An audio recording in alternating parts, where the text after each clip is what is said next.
যুধিষ্ঠিরকে কেন ধর্মপুত্র বা ধর্মরাজ বলা হয়?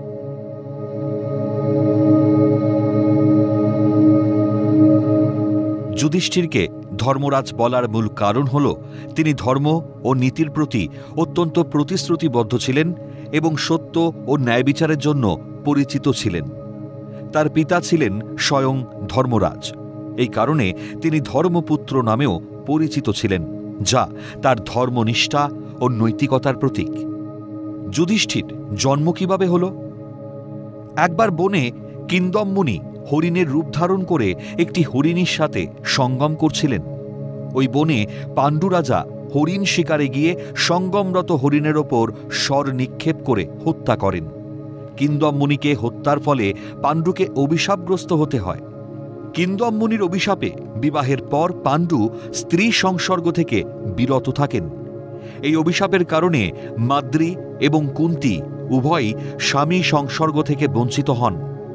রাজপরিবারে উত্তরাধিকার না থাকায় সকলেই চিন্তিত হয়ে পড়লেন। উপায় না দেখে রাজা কুন্তীভোজ ঋষি দুর্বাসার বরের কথা স্মরণ করালেন।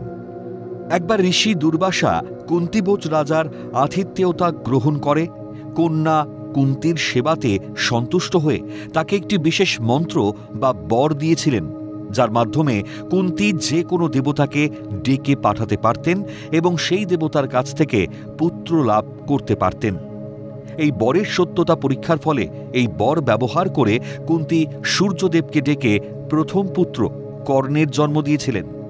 পাণ্ডুর অনুরোধে কুন্তী আবারও দুর্বাসা মুনির দেওয়া বর প্রয়োগ করলেন। ফলে পরবর্তীতে ধর্ম, বায়ু এবং ইন্দ্রকে ডেকে যথাক্রমে যুধিষ্ঠির, ভীম ও অর্জুনের জন্ম দিয়েছিলেন। কুন্তী ধর্মদেবকে স্মরণ করেন এবং তার আশীর্বাদ প্রার্থনা করেন।